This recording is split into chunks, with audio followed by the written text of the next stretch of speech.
Pansamantalang iniwan ni Dominic si Audrey sa mansyon na bigay nito sa dalaga. Gustong mapaluhan ni Audrey dahil heto na yung pangarap niya noon pa man. Ang balang araw ay magkaroon siya ng ganito kalaki at kagandang mansyon. Moderno ang estilo ng buong mansyon. Meron itong 6 na kwarto, masyado ng malaki para sa kanilang magkakapatid. Di niya alam ang totoong pakay ni Dominic. Di niya alam kung talaga bang mabait ito o nagbabait-baitan lamang. Pero diretso naman sa mata kung mangusap sa kanyang binata. Sa amo kasi ng mukha nito ay alam niyang dito kailanman makagagawa ng anumang ikakasakit niya. Minsan na siyang nagtiwala at nagmahal at iyon ang ikinatatakot niya. Ang muling umibig at mabigo. Natagalan siyang makaget over kay Warren. Kaya ayaw na niyang magkamaling muli. Sino ba naman siya? Ano ba siya? Pero iba si Dominic kay Warren. Sa tuwing nakikita niya ito, ay para bang may naaalala siya dito at alam niyang hindi si Warren. Minsan, pakiramdam niya dati na silang nagkakilala nito. Ngunit mukhang imposible naman. Nasa may dining room na siya at sobra siyang nagandahan sa estilo noon. Ang magarang napakalaking chandelier na sentro sa dining table ay talaga namang very relaxing sa mata. Hinagod niyang mamahaling antique na fruit stand sa mesa at ang mamahaling wooden table na pares sa mga upuan. Bigla siyang napaluha nang muling naalala si Warren at ang nanay niya. Si Warren kasi ang dating inakala niyang magbibigay ng ganito sa kanya. Ang dating inakala niyang magbabago ng estado nila sa buhay. Ang dating inakala niyang mag-aahon sa kanya mula sa kahirapan. Ngunit heto at kailangan pang ibang lalaking magbigay nito sa kanya. Isang lalaki na kamakailan niya lang nakita. Ang lalaking sumagip na rin sa kanya sa kapahamakan sa mga kamay ni Chris. Sana ikaw na lang siya, Warren. Baka sakaling may rason akong tanggapin ang mga bagay na to. Bulong niya sa hangin. Dahan-dahan siyang pumanhik sa hagdanan. Sobrang haba ng stairways at isa-isa niyang tinignan ng mga silid. Wala siyang masabi sa ganda at ayos ng mga silid na kompleto ng mga gamit. Naroon ang mga bedroom showcases, mga walk-in closets, at sobrang laki talaga ng mga silid. Napagod siya sa paglibot sa buong kabahayan at sobrang niyang nagustuhan ang mga nakita. Gusto na niyang tumira dito. Ngunit ano nga bang kapalit? Wala siyang idea sa kabaitan ni Dominic at kahit sa ang anggulo tignan ay para bang may mali dito na di naman niya mawari kung ano. Gusto niyang malasap ng kanyang mga kapatid ang ginhawa. Gusto niyang bigyan ito ng magandang kinabukasan. Pero nakakasiguro ba siyang ligtas sila? Paano kung may masamang balak si Dominic? Paano kung pati mga kapatid niya'y madamay lang? Hindi, Audrey. Huwag kang magmadali. Huwag ka nang magtiwala sa mga tulad nilang mabait lang sa simula. Huwag ka nang umasa. Magtrabaho ka at pilitin mong guminhawa sa sarili mong paraan. Kastigo niya sa sarili at nagpahid ng sariling mga luha. Sa kanya na malayang nasa harapan na niya si Dominic at may panyong iniabot sa kanya. Take this. Malumanay nitong sabi. Bakit ka ba mabait sa akin? Ano bang gusto mong kapalit kung sakaling tanggapin ko ang alok mong to? Luhaang sabi niya. Naupo sa tabi niya si Dominic. Nasa huling baitang sila ng hagdanan sa ibaba. Nang mabundol ka ng kotse ko ay sobrang natakot ako.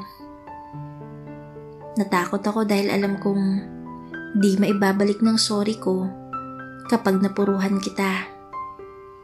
Alam kong may pamilya ka nang mag-aalala sa'yo. Kaya nang dalhin kita sa ospital ay lubos akong nagpapasalamat dahil di ka naman masyadong napinsala. I don't want to waste the second chance na bumawi sa'yo dahil di ko alam kung may masama talagang nangyari sa'yo. Ayokong magsisi, Audrey. Ayokong makasakit ng kapwa. Di ko alam kung paano ako mapapatawad mga kapatid mo. Kaya please, wag mong ipagkait sa akin ang bumawi sa'yo. Sabi ni Dominic. Gusto nang maniwala ni Audrey, ngunit sadyang di na madali ang magtiwala ulit ngayon. Di na siya aasa pa. Gusto ko nang umuwi, sabi ng dalaga. Audrey, hindi ko alam kung ba't ganyan ka katigas. Hindi ko alam ang dating pinagdaanan mo. Pero ano man yun, sana hindi yun ang panghahawakan mo. Narito ako, Audrey. Handa akong ibigay ang lahat sa'yo at wala akong kapalit na hihilingin sa'yo. I just wanna share my blessings too, sabi ni Dominic. Iuwi mo na ako, sabi eh. Hindi ka na uuwi sa inyo dahil ngayon ay susunduin ko na mga kapatid mo, sabi ng binata. Di na muling nagsalita si Audrey dahil mukhang sincere naman ang binata. Bahala na. Ang importante, hindi niya to hiniling. Ito rin mismo ang nag-i-insist. Umakyat ka na sa master's bedroom o alinmang kwartong nais mo. Magpahinga ka na at susunduin ko sila. Hindi kumilos si Audrey. Ayaw niyang sumunod dito. Ayaw niyang umalis sa pagkakaupo. Her mind is running to somewhere. Mabilis siyang pinangko ni Dominic at dinala sa master's bedroom. Di na siya pumalag. Tignan niya lang kung makakapagtiis sa ugali niyang binata. Marahan siya nitong ibinaba sa higaan. Aalis na ako, sabi ni Dominic at pinihit ng seradora ng pinto. Sobrang lambot ng kama at naging komportable agad ang pakiramdam ng dalaga. Kay sarap pala ng buhay na ganun. Nang makarating sa mansyon sina Tanya at Briggs kasama ni Dominic, ay sobra silang napahanga sa laki at ganda ng bahay. Dinala sila ng binata sa itaas. Pumili na kayo ng sarili-sarili niyong silid. And it would be your room as long as you want to, sabi ni Dominic. Talaga, kuya? Masayang sabi ni Tanya. Oo naman. Nakangiting tugon ni Dominic. Magbihis kayo at lalakad tayo sa mall ngayon, ani ni Dominic. Kuya Briggs, narinig mo yun? Lalakad daw tayo sa mall, sabi ni Tanya. Bigla namang lumabas ng silid niya si Audrey. Hindi kayo sasama sa kanya, sabi ni Audrey. Biglang napalingon ng tatlo sa dalagang nakatayo sa may pintuan ng silid nito. Audrey, please, hayaan mo na ako, sabi ni Dominic. Sasanayin mo magbuhay mayaman ng mga kapatid ko? Para ano? Ano bang gusto mong palabasin? Mataray na sabi ng dalaga. Eh di masanay sila, sabi naman ng binata. At kapag nasanay sila, bigla ka nalang mawawala at tapos ay hahanapin ka nila? Tapos masasaktan sila at mabibigo? Ani ni Audrey na nakapamewang pa. Tanya, Briggs, sige na, mamili na kayo ng room nyo. Sabi ni Dominic. Sumunod naman ang dalawa na tila na lungkot. Napangiti si Dominic. At anong hiningiti mo dyan? Mataray na sabi ni Audrey. Wala. You just sounded like a strict mom to our kids. Parang sarap sa pakiramdam. Sabi naman ng binata. To our kids ka dyan. Sabi niya at nang makatalikod dito'y lihim ding napangiti. Dito ka na rin ba titira? Bakit? Gusto mo na akong tumira dito? Biro naman ni Dominic. Wow naman, ang kapal. Sabi naman ng dalaga at bigla niyang natakpan ang bibig. Bahay mo to. Uwi mo na lang ulit kami sa amin. Aniya. O sige na, ako na lang ang aalis. Sabi ni Dominic. Pero saka na pag dumating na yung mga kasambahay na kinuha ko para sa inyo. Dominic, tama na. Pati ba naman mga kasambahay? Ni wala nga akong trabaho eh. Don't mind it. Ang problemahin mo ay ang paghahanda mo para sa training mo bukas sa company ko. Because you will be working with me. Sabi ni Dominic. Minamanipula mo ba ang buhay ko? Taas kilay ni Audrey. Of course not. Gusto ko lang matutunan mo ang humawak ng mga negosyo. Para din sa'yo at sa kinabukasan yung magkakapatid. Sabi nito at biglang tumunog ang doorbell sa labas. Dumating na nga ang mga kasambahay na kinuha ni Dominic para kina Audrey. 4 yung kinuha niya at sa servant's quarter ang mga silid nito sa may basement. Di pa rin makapaniwala si Audrey. Basta't nag-iingat pa rin siya sa maaaring kapalit ng hingi ni Dominic balang araw. Alis na ako. Sabi ng binata. Pag may kailangan ka, tawagan mo lang ako sa mga numerong to. May binili na rin akong cellphone para sa inyong lahat. Saad nito.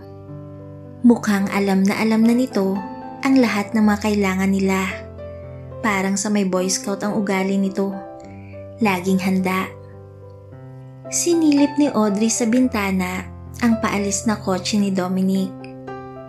Nang tuluyang makaalis na si Dominic, ay tumuloy na si Audrey sa loob ng silid niya.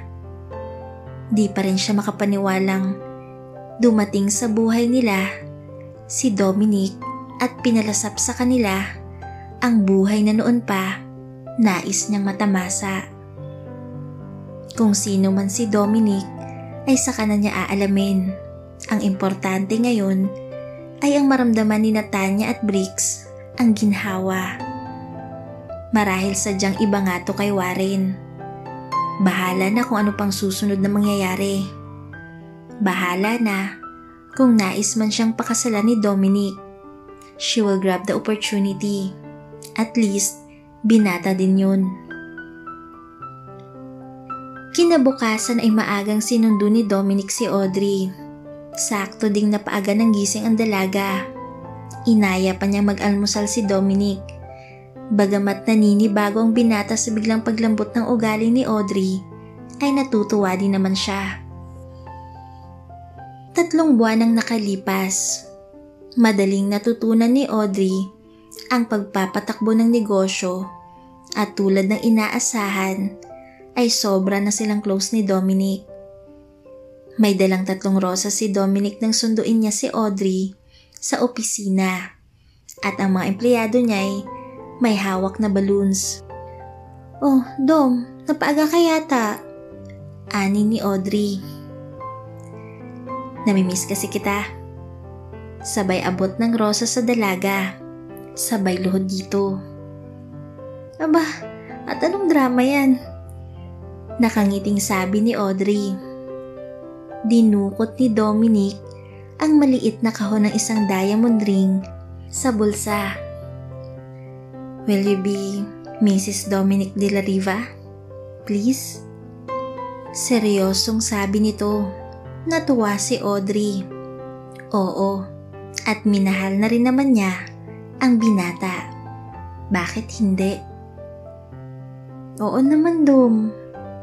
Tugon niya at nagpalakpakan ng mga empleyado.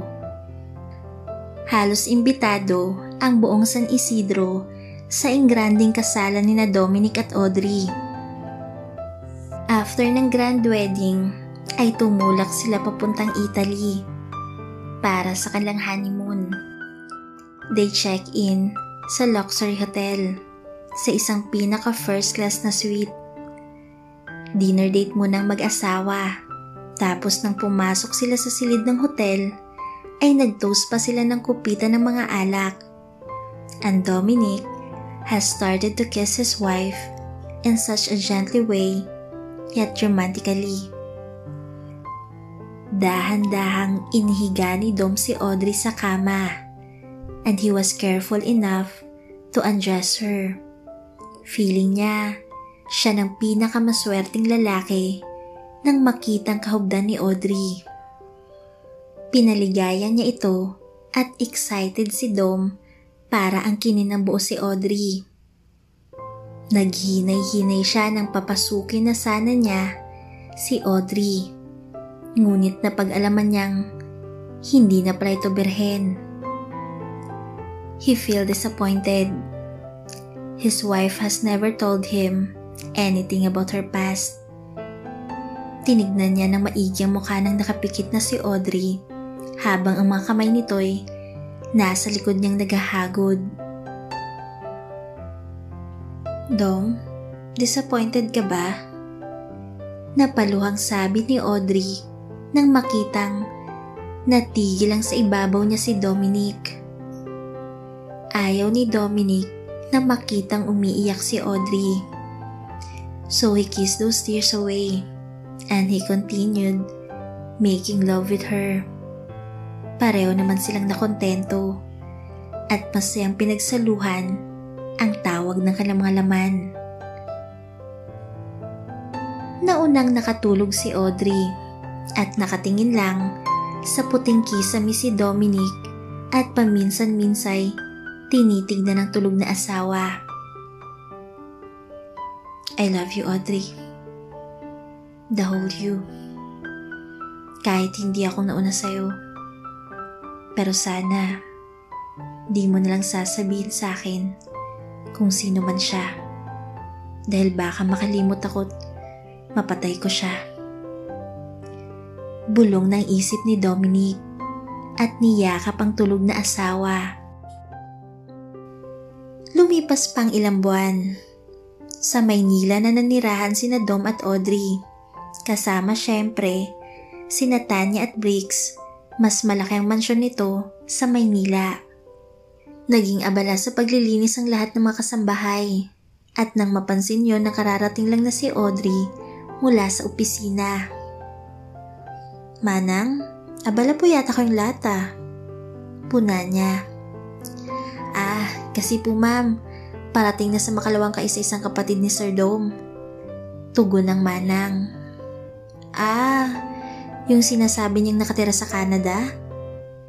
Aniya at pati siya ay nakadama ng pananabik na makilalang nag-iisang pamilya ng asawa.